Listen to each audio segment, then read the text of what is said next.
Podcast ਵਿੱਚ ਤੁਹਾਡਾ ਸਭ ਦਾ ਸਵਾਗਤ ਹੈ। ਅਸੀਂ ਪਿਛਲੇ ਦਿਨਾਂ ਤੋਂ ਇੱਕ ਕਹਾਣੀ ਕਰਦੇ ਆ ਰਹੇ ਹਾਂ ਜਿਸ ਦਾ ਨਾਮ ਹੈ ਜਨਮ ਦਿਨ, ਜੋ ਕਿ ਪ੍ਰਸਿੱਧ ਕਹਾਣੀਕਾਰ ਸਵਿੰਦਰ ਸਿੰਘ ਉੱਪਲ ਦੁਆਰਾ ਲਿਖੀ ਗਈ ਹੈ। ਇਸ ਕਹਾਣੀ ਵਿੱਚ ਜਿਵੇਂ ਕਿ ਅਸੀਂ ਦੇਖਿਆ ਕਿ ਅਮੀਰ ਲੋਕਾਂ ਨੂੰ ਪੈਸੇ ਅਤੇ ਰੁਤਬੇ ਦੇ ਜ਼ੋਰ ਨਾਲ ਗਰੀਬਾਂ ਦੀਆਂ ਸੱਧਰਾਂ, ਆਸਾਂ, ਉਮੰਗਾਂ ਦਾ ਖੂਨ ਕਰਦੇ ਵੇਖਿਆ ਗਿਆ ਹੈ। ਜੁਗਲ ਪ੍ਰਸਾਦ ਦੀ ਤਨਖਾਹ ਜਿਵੇਂ ਹੀ 5 ਰੁਪਏ ਵੱਧਦੀ ਹੈ ਤਾਂ ਉਹ ਆਪਣੇ ਸਭ ਤੋਂ ਛੋਟੇ ਮੁੰਡੇ ਜੋਤੀ ਨੂੰ ਅੰਗਰੇਜ਼ੀ ਅਤੇ ਨਵੀਆਂ ਵਿੱਦਿਅਕ ਵਿਉਂਤਾਂ ਰਾਹੀਂ ਚੱਲ ਰਹੇ ਸਕੂਲ ਵਿੱਚ ਦਾਖਲ ਕਰਵਾ ਦਿੰਦਾ ਹੈ।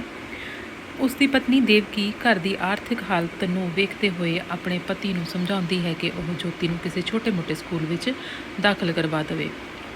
ਪਰ ਜੁਗਲ ਪ੍ਰਸਾਦ ਦੀ ਇਹ ਦਿਲੀ ਇੱਛਾ ਸੀ ਕਿ ਉਸ ਦਾ ਪੁੱਤਰ ਅੰਗਰੇਜ਼ੀ ਵਿੱਚ ਹੁਸ਼ਿਆਰ ਹੋਵੇ ਅਤੇ ਇੱਕ ਬਹੁਤ ਵੱਡਾ ਚੰਗਾ ਅਫਸਰ ਬਣੇ। ਸਕੂਲ ਦੇ ਇਮਤਿਹਾਨਾਂ ਵਿੱਚ ਜੋਤੀ ਸਾਰੇ ਜਮਾਤੀਆਂ ਨਾਲੋਂ ਵੀ ਅੱਗੇ ਰਹਿੰਦਾ ਸੀ ਅਤੇ ਜੁਗਲ ਪ੍ਰਸਾਦ ਦਫ਼ਤਰ ਵਿੱਚ ਆਪਣੇ ਸਾਥੀਆਂ ਨਾਲ ਜੋਤੀ ਦੀ ਲਿਆਕਤ ਬਾਰੇ ਗੱਲਾਂ ਕਰਦਾ ਰਹਿੰਦਾ ਸੀ ਅਕਸਰ, ਅਤੇ ਬੜੇ ਮਾਣ ਨਾਲ ਕਹਿੰਦਾ ਹੁੰਦਾ ਸੀ ਕਿ ਜੋਤੀ ਉਸਦੇ ਸਾਰੇ ਖਾਨਦਾਨ ਦਾ ਨਾਮ ਰੌਸ਼ਨ ਕਰੇਗਾ।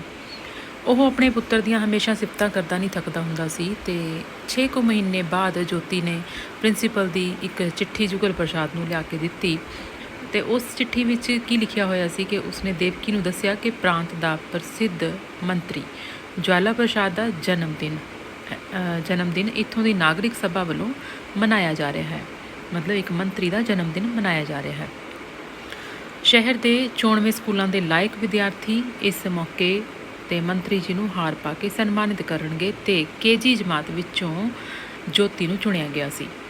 ਮਤਲਬ ਜੋਤੀ ਨੂੰ ਇਹ ਔਨਰ ਪ੍ਰਾਪਤ ਹੋਇਆ ਸੀ ਕਿ ਉਹ ਮੰਤਰੀ ਦੇ ਗਲੇ ਵਿੱਚ ਹਾਰ ਪਾਏਗਾ। ਜੋਤੀ ਨੇ ਇਸ ਸਮਾਗਮ ਵਿੱਚ ਖਾਸ ਤਰ੍ਹਾਂ ਦੇ ਕੱਪੜੇ ਪਾਉਣੇ ਸਨ ਅਤੇ ਜਿਸ ਵਿੱਚ ਚਿੱਟੀ ਕਮੀਜ਼, ਚਿੱਟੀ ਨਿੱਕਰ, ਜੁਰਾਬਾਂ ਅਤੇ ਇੱਕ ਸੁਨਹਿਰੀ ਹਾਰ ਸ਼ਾਮਲ ਸੀ।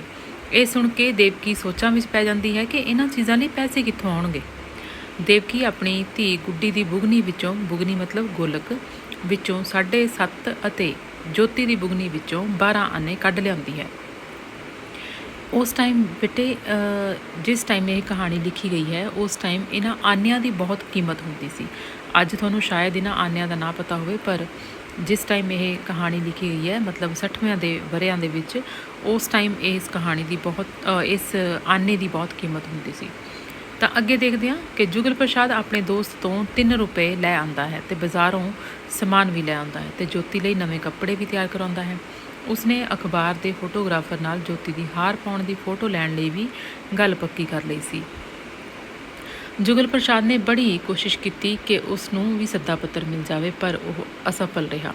ਜਿਵੇਂ ਕਿ ਆਪਾਂ ਕਹਾਣੀ ਵਿੱਚ ਪੜ੍ਹਿਆ ਸੀ ਕਿ ਉਹ ਬਹੁਤ ਯਤਨ ਕਰਦਾ ਹੈ ਕਿ ਉਸ ਨੂੰ ਵੀ ਉਸ ਸਮਾਗਮ ਵਿੱਚ ਜਾਣ ਦਾ ਮੌਕਾ ਮਿਲ ਸਕੇ, ਪਰ ਨਾ ਮਿਲਿਆ। ਐਤਵਾਰ ਨੂੰ ਘਰਦਿਆਂ ਨੇ ਜੋਤੀ ਨੂੰ ਪ੍ਰਿੰਸੀਪਲ ਵੱਲ ਭੇਜ ਦਿੱਤਾ ਅਤੇ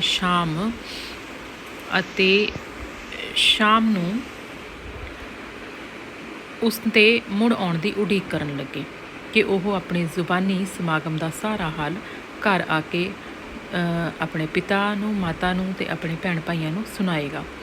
ਪ੍ਰਿੰਸੀਪਲ ਜਦ ਜੋਤੀ ਦੇ ਨਾਲ ਜੁਗਲ ਪ੍ਰਸਾਦ ਦੇ ਘਰ ਪਹੁੰਚੀ ਤਾਂ ਉਹ ਬਹੁਤ ਫਖਰ ਮਹਿਸੂਸ ਕਰ ਰਿਹਾ ਸੀ, ਕਿਉਂਕਿ ਉਸ ਨੂੰ ਇਹ ਲੱਗਿਆ ਕਿ ਸ਼ਾਇਦ ਬੜੇ ਮਾਣ ਦੇ ਨਾਲ ਪ੍ਰਿੰਸੀਪਲ ਉਸ ਦੇ ਬੱਚੇ ਨੂੰ ਘਰੇ ਤੱਕ ਛੱਡਣ ਆ ਰਹੀ ਹੈ। ਪਰ ਹੋਇਆ ਇਸ ਦਾ ਉਲਟ।